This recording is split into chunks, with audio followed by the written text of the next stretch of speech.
ఇంట్లో ఇల్లు ఉందా? మీ ఫ్లాట్ ఉందా అండి దాంట్లో? అవునండి. అన్ని పర్మిషన్లు తీసుకొనే కట్టారా మీరు?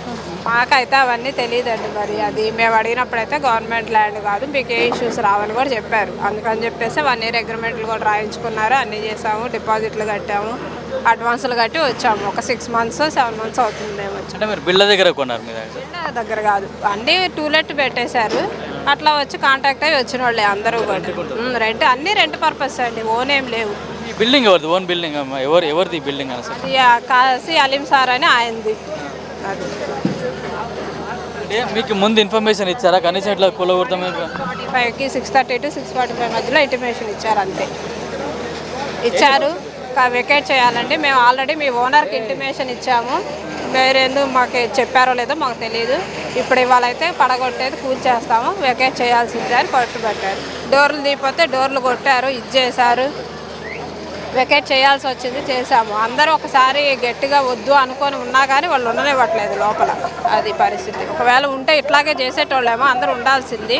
బయటికి ఇది వచ్చిన దాకా ఇది చేశారు హైదరాబాద్ కూడా. ఇప్పటికిప్పుడు అంటే ఎట్లా వెళ్తాం? ఇగోండి మా సామాన్ ఇవే మోసుకొని అన్నీ అక్కడ పడేసుకొని కూర్చున్నాం. ఏం చేయాలో అర్థం కాని పరిస్థితి. అంటే ముందు మీకు ఇన్ఫర్మేషన్ ఇవ్వలేదు అసలు? మార్నింగ్ ఇచ్చారు అంతే. అంటే ఇప్పుడు పిల్లలు కూడా ఎగ్జామ్స్ అవుతున్నాయి, ఉన్న ఫలంగా వీళ్ళు ఎద్దాలంటే సార్ పాపం ఎగ్జామ్ ఆపేసి మా కోసం ఉన్నారు. మార్నింగ్ ఇట్లా జరుగుతుంది, నేను మదర్ ఒక్కతే ఉంది, ఎలా ఏంటి అని చెప్పేసి. చెప్పండి, మీరున్న ఇప్పుడు ఆ ఇల్లు మొత్తం కూలగొడుతున్నారు కదా, ఏం చెప్పాలంటే ఎట్లా? ఎగ్జామ్స్ అయిపోయినాయా? ఉన్నాయా? కరెక్ట్గా 7 o'clock వచ్చారు అంకుల్. 7 o'clock వచ్చి డోర్ కొట్టారు. డోర్ తీసిన తర్వాత ఇట్లా మీ 2 hours వెకేట్ చేయండి, వెకేట్ చేయకపోతే ఇల్లు కూల కొడతాం, మీ సామాన్లు మొత్తం నాశనం చేస్తాం అన్నారు. తర్వాత ఫుడ్ తినలేదు, బ్రష్ కూడా వేయకుండా కిందకు వచ్చేసాం. వాళ్ళు మాత్రం లంచ్ తిన్నారు, టిఫిన్ తిన్నారు. అందరు ఇప్పటి వరకు టిఫిన్ కూడా తినలేదు మేము, అంతే రోడ్డు మీదకి వచ్చేసి. ఇప్పుడు ఎక్కడికి పోవాలో మాకే తెలియదు. ఇప్పుడు మీకు ఎగ్జామ్స్ అవుతున్నాయి కదా, యాన్యువల్ ఎగ్జామ్స్ అవుతున్నాయి, సంవత్సరం మొత్తం చదివింది కూడా ఇప్పుడు ఈ ఎగ్జామ్స్ రాస్తేనే మీకు కూడా తర్వాత మార్కులు వస్తూ ఉంటాయి. యాక్చువల్లీ ఈరోజు మ్యాథ్స్ ఎగ్జామ్ నేను బాగా చదువుకుందాం అనుకున్నా, కానీ మమ్మీ ఒక్కతే ఉందని చెప్పి వెళ్ళలేదు ఈరోజు. ఇవాళ ఎగ్జామ్ కూడా వెళ్ళలేదు. అంటే మొన్న పాత బస్సులు కూడా ఇట్లా కూలగొడుతుంటే వాళ్ళందరూ కూడా అడ్డుకొని కనీసం కూలగొట్టని ఇవ్వలేదమ్మా. మరి ఇక్కడ మీరు ఎందుకు అడ్డుకోలేకపోతున్నారు? మీరు సార్ అందరూ అదిగో ఇక్కడ బాగా ఆఫీసర్ సార్ ఎవరు ఆయన వచ్చి రిక్వెస్ట్ కూడా చేస్తాం, కనీసం 3 hours ఎక్స్టెండ్ చేస్తా అంటున్నారు, కానీ ఆపడం అయితే జరగదు అంటున్నారు. అదే అందరూ అసలు సామాన్లు బయటకు తీయకుండా అనేది ఉంటే బాగుండేదేమో. ఇప్పుడు ఇలాగే అందరూ మనుషులు లోపల ఉంటే చేయలేరుగా. మనుషుల ప్రాణాలు ఒకళ్ళది ఇద్దరిది తీస్తారు. 40 families ఉన్నాయి, ఎలా చంపుతారు? చంపినా అది వాళ్ళని ఇది చేస్తారా? అట్లా ఉండాల్సింది. ఇప్పుడు అనుకుంటున్నాం మేము ఎందుకు బయటకు వచ్చామా. అంత యూనిటీగా ఉంటే ఇదంతా ఉండుంటే ఉన్నంతసేపు ఉన్నారు, కానీ అందరూ ఇది వాళ్ళు పెట్టిన భయానికి లేడీస్కి ఏంటంటే భయం ఎక్కువ కదా, దానివల్ల బయటకు వచ్చేసారు అందరూ. రాకుండా ఉంటే ఇలాగే ఉన్నట్టయితే ఏం చేసేవాళ్ళు? ఆపేసేవాళ్ళేమో అని ఇప్పుడు అనిపిస్తుంది. ఎందుకు కూలగొట్టారట మీకు తెలిసి చెప్పారు వాళ్ళు ఏమన్నా? మాకేం చెప్పలేరు నాయన. ఇక వచ్చారు సడన్గా తీసేసి అంటే ఇక పెట్టినాం కూలగొట్టారు అంతే. ఎట్లా మీరు ఓన్ షెడ్డా? మీరు కిరాయి ఉంటున్నారు ఇక్కడ? కిరాయి ఏమది? కిరాయి ఓనర్ ఏమంటున్నారు? మాకు ఇంకా రానే లేడు ఓనరు. ఫోన్ చేస్తే ఫోన్ ఎత్తలే, సమాధానమే లేదు. మరి ఎప్పుడు వస్తాడో, మాకు ఎప్పుడు మాట్లాడతాడో, ఈ రోడ్డు మీద మరి సామాన్ ఏం చేయాలో అర్థమవుతలేదు. ఎంత కిరాయి ఇస్తున్నారు మీరు నెలకు? ఓలు మీరు మేము 15,000 ఇస్తున్నాం. మీ ఇద్దరం కలిసి, వాళ్ళు 30,000, మేము 15,000. అంటే ఇదంతా ఓన్ ల్యాండ్ కాదు, అంత గవర్నమెంట్ ల్యాండ్ అని చెప్తున్నారు మరి ఆఫీసర్లు. మాకు తెలియదు, ఓనర్లకు తెలుసు. అది గవర్నమెంట్దా వాళ్ళదా, పేపర్లు ఉన్నదా పేపర్లు లేదా మాకు తెలియదు కదా. పెట్టుకున్నాము, షెడ్లు వేసుకున్నాము, మొత్తం సత్యనాశ చేసిరు. 1,00,000 రూపాయలు పెట్టి షెడ్ వేసుకున్నాము. ఇప్పుడు వాళ్ళు నష్టం, మేము నష్టం. ఓనర్ అయితే నష్టం కాడు కదా. ఆయనకైతే నెల కిరాయి కావాలి. అన్నం లేకుండా మేము కష్టపడి పెట్టుకుంటున్నాం, రూపాయి అనుకుంటా. ఇప్పుడు రోడ్డు మీద పడ్డాం. ఇప్పుడు వాళ్ళు కట్టిస్తారు మాకు. ఓనర్ రావాలి కదా, మీరు ఫోన్ చేసి రాలేడు. ఫోన్ చేస్తే కూడా రాలేడు. వచ్చిండు కానీ కనిపించలేడు. కనిపించి ఎటు వీకిండో తెలియదు. ఏం పేరు మీ ఓనర్ పేరు? ఏంది? రవి. మరి ఇక వస్తాడా? మరి ఏం సమాధానం చెప్తాడా? రోడ్డు మీదనే ఉంటాము, తెల్లందాకా అయిన సార్ రోడ్డు మీదనే ఉంటాము.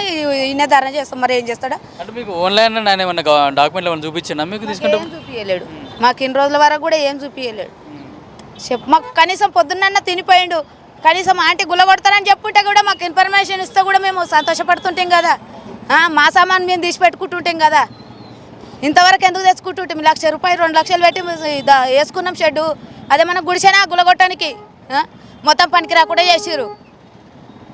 ఎప్పుడు చెప్పారు మీకు ఆఫీసులో ఇది కూలగొడతాం? వచ్చారు మేము తిన కూడా తినలేము ఇంకా మేము వచ్చిర్రు ఆలే చదిరిరు అన్ని రోడ్డు మీద ఆలే పెట్టిర్రు అంటే మీకు చదువుకునే టైం కూడా ఇవ్వలేదు ఆఫీసర్లు వచ్చి. ఇయ్యలేరు ఆలే చదిరిరు ఆలే చదిరిరు మేము అందుకున్నాం వాళ్ళు అందుకోరు ఇంకోసారి వచ్చి పెద్దసారి వచ్చి గుల దండం సార్ ఆగురని ఈడ పెట్టుకున్నాం గిన్నె బొకెలు కూడా దోమలేము అక్కడ దోమతామంటే అక్కడ దోమకూరేమో బయట పెట్టుకొని అని అన్నారు వాళ్ళు చదివి మేము చదివినాం ఈడ పెట్టుకున్నాము మరి ఇంకే నువ్వు రవి అని చెప్తున్నావు ఆయనకి ఎన్ని షాపులు ఉంటాయి ఈడ మొత్తం?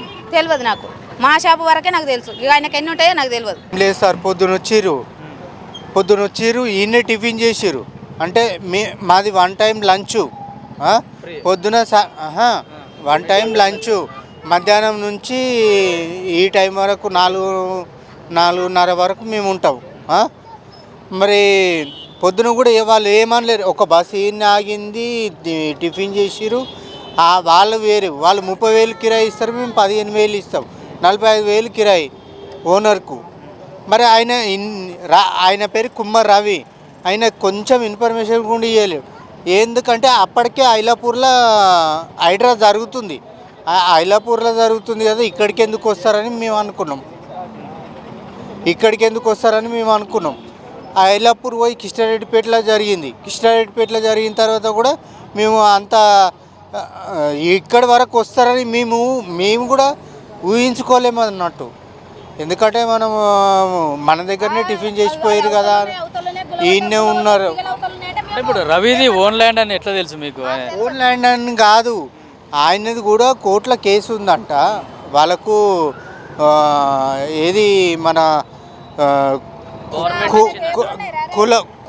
కులవృత్తి కింద గవర్నమెంట్ ఇస్తుంది కదా కుమ్మరోళ్ళకు ఇట్లా కుమ్మరోళ్ళకు ఎరకలకు మాది వాళ్ళకు అన్నీ చెప్పేసి ఇస్తుంది కదా ఇది చెరువు ల్యాండ్ అన్నట్టు చెరువుది దీని వెనుక పెద్ద చెరువు ఉన్నది అన్నట్టు చెరువు ఉంటే దానికోసము మాకు ఇంతకుముందు కూడా వచ్చిర్రు ఈ కరెంట్ తీగల కింద ఉండద్దు అని చెప్పారు కరెంట్ తీగల కింద ఉండద్దు అంటే కరెంట్ తీగలు దాటేసుకున్న తర్వాత కూడా ఇప్పుడు వాళ్ళు పొద్దున ఇక్కడనే టిఫిన్ చేసిర్రు నేను వచ్చి ఎందుకు వచ్చినా పెరుగు కోసం వచ్చిన అన్నట్టు రోజు పెరుగు పెడతారు పెరుగు తీసుకెళ్ళడానికి వచ్చిన అన్నట్టు అప్పటికి వాళ్ళు టిఫిన్ చేస్తారు పోలీసు వాళ్ళు అంతా టిఫిన్ చేస్తారు ఇక్కడ ఒక్క బస్సు ఆగింది మిగిలిన బస్సులు ముందట అక్కడక్కడ ఆగి వాళ్ళు ఏదో తిని రెడీగా ఉన్నారు అన్నట్టు ఆడికైన తర్వాత నేను మీ హోటల్లోనే తిని ఇప్పుడు సాయంత్రం వచ్చి మీ హోటల్నే కూలగొట్టారు ఇక దానికి ఏం చేస్తాం సార్